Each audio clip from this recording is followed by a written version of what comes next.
The Nintendo Switch 2 has been out for over a week now, and honestly, this is probably the best handheld I've ever used in my life, and for various reasons.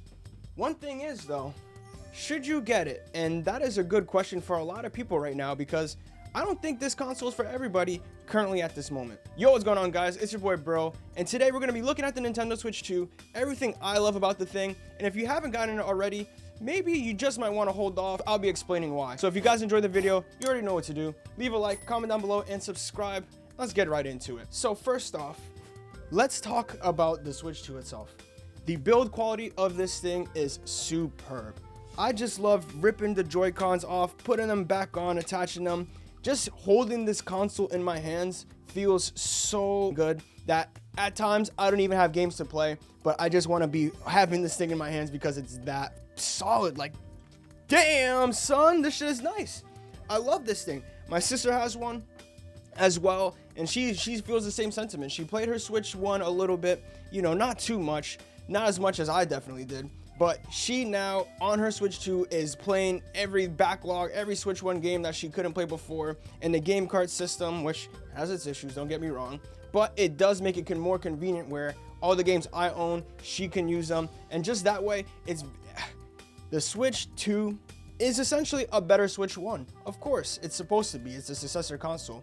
However, my gripe with it now is there's not a lot of things that if you're not a heavy, hardcore user of the Switch 1, the Switch 2 is probably not best for you at this moment. Looking at this, a lot of the games that are out right now are just better upgrades of what's previously been released. So if you don't really care about playing Breath of the Wild in 4K 60 FPS and you're fine with the experience on the original console, which, I mean, it's almost a decade old at this point. We're pushing almost we're over 8 years at this point. So I would hold off because it's just that simple. If you're not a power user of the Nintendo Switch 2, this thing is going to be a more powerful console. And if you don't need that extra overhead for games like Breath of the Wild, Tears of the Kingdom, you know, Pokemon, then it's probably something that you might want to wait for a little bit longer. But that doesn't go to say, man, this thing has the power to completely flip Switch 1 games on its head. We're talking about double frames, not double resolution, but higher resolutions in some games. And overall, it's an upgrade worthwhile if, like I said, you're that power user. This is also Nintendo's most animated console. Like, just navigating through the menus, the sounds, the clicks, the buttons, everything just feels so alive. And for me, the Switch 2 really did lack a little bit of that life in terms of like the customization with the themes and everything. And I'm not holding my breath for themes this go around, but I'm hoping that Nintendo does realize that there is an extremely large potential for themes on this console. Not only between the different sound packs and everything, but like just the customization of the Switch 2 needs to be fully realized. And I don't think that's gonna really happen. At least I'm not betting on it. But for the moment, this thing just feels more alive as a console. The rumbles feels good, the Joy-Cons sound better, the audio on the console is better, and just overall navigating through the system just feels completely it feels like a different experience.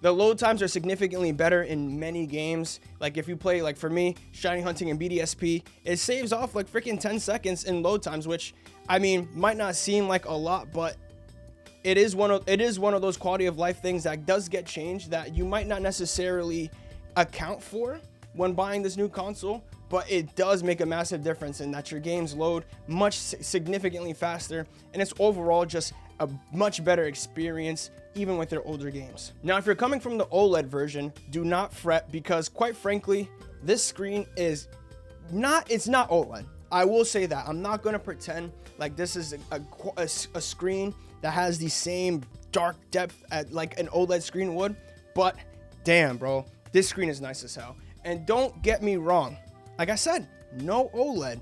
However, if you are coming from an OLED Switch, which I came from it on, I literally got the OLED Switch 1 when it released. I pre-ordered it and everything, and I don't miss it. I don't at all. Like, yeah, the screen, it's not, like I said, one more time, It's not OLED, but this LCD screen, this display, 120 hertz, is absolutely gorgeous and stunning. And I love it, man.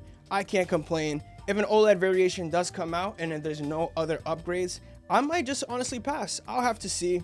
I don't know, man. I don't know. I love OLED, but we'll have to see at that point. But overall, if you guys are worrying about, oh, this is not an OLED screen, please do not worry about it because it is absolutely gorgeous. With the capability of the Switch 2 and the power that it provides, it completely makes games feel like new experiences. So me playing Breath of the Wild, when I got that Switch 1 and I played Breath of the Wild that first time back in 2017, damn, I was a senior in high school. Time has definitely flown by. Wow. But when I played that Breath of the Wild that first time, it was like, to this day, that game is still top 3 for me. And playing it on the Switch 2 felt like I was playing it for the first time, literally. Luckily, I've never beat the Master Mode in Zelda, so it kind of feels like a literal new game trying to play on the Switch 2 on Master Mode, and it's just a completely refreshing experience, man. And it's just so beautiful to see that the capability of the Switch 2 has to completely flip those Switch 1 games on their head to make them literally damn near brand new experiences. Same thing goes for Pokemon. Pokemon is a brand new game. It is literally the definitive version of the Pokemon Scarlet and Violet. And it's a shame that the console it released on literally is not the most ideal way to play it, not even at all remotely. But when you play it on the Switch 2, the 60 FPS, the 4K, the load times, the Pokemon spawn rates and everything is just significantly better. And if you've played Pokemon Scarlet and Violet on the original Switch and you go to the Switch 2, if that upgrade alone, as a Pokemon fan with pushing almost 1,000 hours in Scarlet and Violet, it was 100% worth the upgrade alone. So now you have to take that into consideration. This is why you have to take things into consideration, because now these are just games that you can play for better, but not necessarily newer titles. And that's where Mario Kart World comes in, where Mario Kart World is literally a next generation title that could not run on the Switch 1, which is perfectly fine. Like Mario Kart World, and I'm not an avid Mario Kart fan, but I had to get the new game. It's Mario Kart. They're not going to drop another one for at least another 5 years, so you might as well go buy it. And I'm not even going to touch into the whole freaking $80 debacle, because I just got mine with the bundle. I spent an extra $50-$60 on it, but regardless, that is a whole nother topic for another time that we'll get into. But for just looking at the game itself, it's a good game. It's Mario Kart. It's expansive. I personally like the tracks. That I feel like these tracks are significantly more animated, and I just like the whole open world aspect of the game.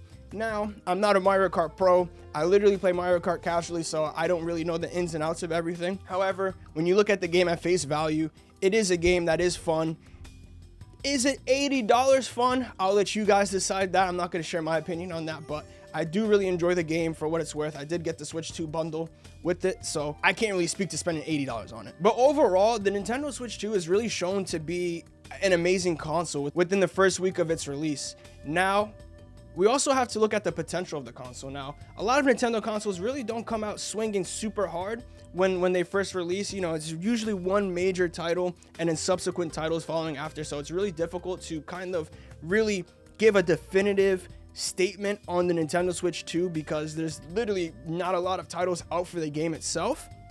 However, we have to look at the potential of what this console brings and also look at the precedent of this previous Switch 1. Now, if you don't think that Nintendo is going to significantly capitalize more with more power, more, better hardware on this console, then I don't know, man. My money on Nintendo taking this generation is there, bro. Like, personally, I haven't played my PS5 a lot. I don't play my PC. My PC's literally been turning into a content machine now, and I don't fuck with Xbox. So for me personally, the Switch 2 is my go-to handheld console. It's my go-to console in general, and it's the main way that I play my games. So, of course, I'm gonna be a little bit. I'm trying to be fair, and I am being a little bit more hopeful in the sense that, I do see the potential of this console, but I do think we can't get too excited yet because there's still nothing released. But Donkey Kong is coming out, so if you're a Donkey Kong fan, that's something to look forward to. Personally, I don't give a fuck. I'm not buying Donkey Kong. But that's just not me. For me, I'm Zelda. I'm Pokemon, you know, and I'm more of the first party titles, but like Donkey Kong has never been for me. So if Mario comes, I'll dabble a little Mario. But for me, I've got what I wanted out this console already. Better Zelda, better Pokemon, and then along the lines, more Zelda's gonna come, more Pokemon's gonna come. So I've won. I won already. But for you guys, please decide, do you really need the extra power of the Switch 2 right now? And for many of you guys, I don't think that's the case. Overall, just like I said, fantastic console, fantastic quality, fantastic build. But if you're playing more like cozy games or less intensive Switch titles, you know, then I don't really think the Switch 2 is a necessary upgrade, at least at this moment. For many people, the extra power is not really necessary, especially like I said, you're not playing those select titles like Zelda, Mario, you know, Mario and Pokemon. But that's for you to decide. Let me know what you guys think in the comments down below. What are your thoughts on this Nintendo Switch 2 a little over a week into its release? Me personally, you guys already know what I said. I love this thing, and I think it's going to be the console that's going to win this console generation. Is, you know, this next one, PS5, Xbox, whatever, is not going to matter because Nintendo's got it in terms of just the quality of games that release. Like, you can't see a Sony's talking about releasing titles once every year.